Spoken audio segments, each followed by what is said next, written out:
Heyo, my Planet Coaster friends, Johnny5 Alive here, and welcome back to another Coaster Spotlight Contest Edition. In today's video, we're going to be looking at the first ever dueling dive coasters of the contest, so stay tuned and let's check them out.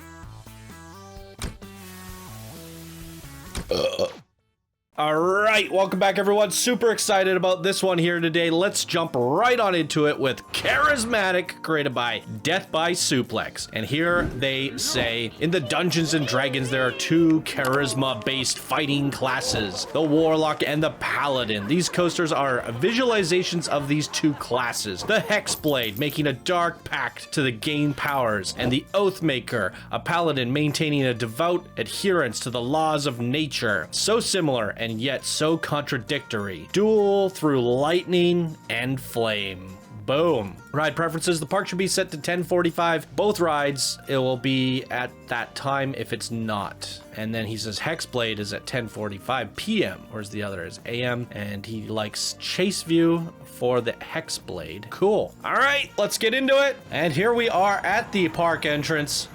It's looking phenomenal. Representing the Advanced Builder bracket is Death by Suplex with the Paladin Warlock. So, fun little fact about me, I love RPGs. Love me some RPGs. I've played almost every single MMO out there, and Paladin is my favorite class of all time in any video game. And I like different versions of Paladin. Some games they have variations of Paladin, such as Oathmaker being one of them. And I love it. Something about having a sword and a shield, or a scepter, a flail, whatever it may be. But that holy knight with the... What are we walking down here? Is this a queue for the Oathmaker? The holy powers, being able to heal, wearing the white armor, all of that. I love it. Can't get me enough Paladin. So we're going on the Oathmaker to start, of course. Funny thing is, I don't really like Warlocks. It's the last class you'll find me playing. And so they definitely are opposites in that way. Here we go, a rivalry. So looking at the Oathmaker first, it is a dive Aethon, green across the board. Pretty good looking stats on this one here, and I will cut to it when it's ready. He did say we're doing row 1, seat 5 or 6. So seat 5 or 6. Let's go with 5. Boom.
All right, very nice. I think we might have to revisit that one in a different perspective. I just want to be able to look around a little bit more. I mean, dive coasters are generally pretty short, so it's kind of the length that I expected from the coaster, but it has some really good elements in there. So I really enjoyed it. Let's go see what the Warlock has to offer. I like also how you split it in half. Two different completely different universes. I'm looking for a sign, though, that says Warlock. Or did you call it in this? The Hexblade. So where's the sign for the Hexblade? Am I blind? Ah, there it is. It's a little washed out by the black brick behind it and all the fire in front of it. I would have chosen a different color font, maybe a white. Where's the queue?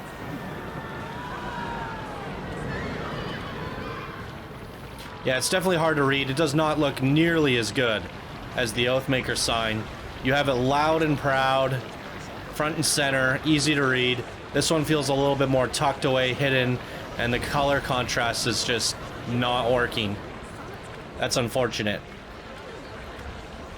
So here we are at the Hexblade, another dive Aethon. There's a look at the stat screen across the board. Good G-forces on this one, and I'll cut to it when it's ready. And it said here that we're going to be doing chase. Oh, the time of day is not set. We have to do PM.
Great control of the fire effects, turning them off, not incinerating our guests.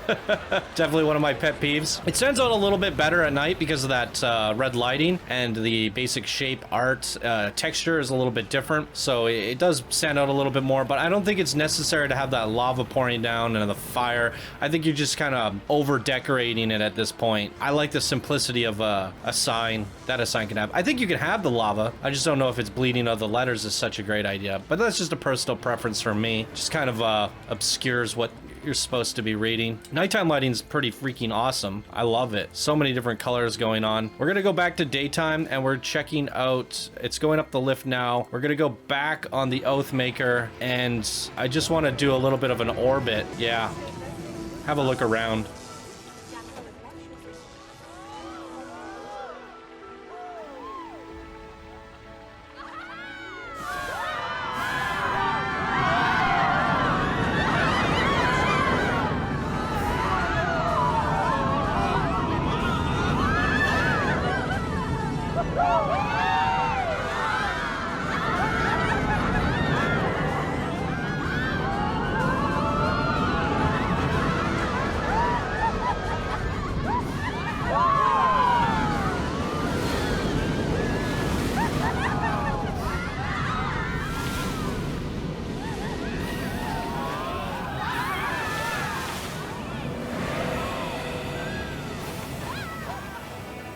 Okay, let's talk about it. Very fun creation. I like the differences between your themes. You've definitely thought about the spirit of the contest, what you wanted to do, and then you did it to an exceptional quality. There's some really interesting builds going on here. I'm not the biggest fan of some of the brick colors that you chose for this, but that's just like a personal taste thing for me. I don't like the way the bricks get colored in this game. It's just not the best choice. I think there are better choices. I would have preferred more of a dark black castle with you, like you have with the rooftops, or just a red. One or the other. The mixture is a little bit weird for me, and the yellow bricks also kind of stands out a little bit weird for me. But those are tiny gripes about like the textures and materials used. I think as a whole, the composition looks really cool. We have two different contrasting cities split right down the center. Fire on one side, sun on the other. It's you know, good versus evil in some senses, quite opposites in many ways. They go off, they do their own thing, they start off differently. So we have these elements of them having their own entities, and then there's good dueling aspects and a battle in the center. So brings it all together, the complete package. You chose a dive coaster. It's innovative, it's unique, it's something that we haven't seen at all in the coaster contest. We did see someone use one dive coaster out of 3 different types of coasters. It was one of 3, which I definitely appreciated, but I like the idea of having 2 dueling. So very fun indeed. Aesthetics, it's all really great. It looks amazing, and I do love the nighttime lighting. While the pink and blue is just a little bit off-putting at first, I do like it. It's just a little bit Cosmic Cowie. That's what we think of when we see pink and blue together now, unfortunately. I think a white and blue would have worked a little bit better, but even still, I like it. I do. I think the lighting all looks nice. So a very, very strong creation here today by Death by Suplex. What did you guys think? Leave your comments down below, and that's going to do it for me in today's video. I hope you all have a wonderful day, and I'll see you in the next contest submission. Bye now.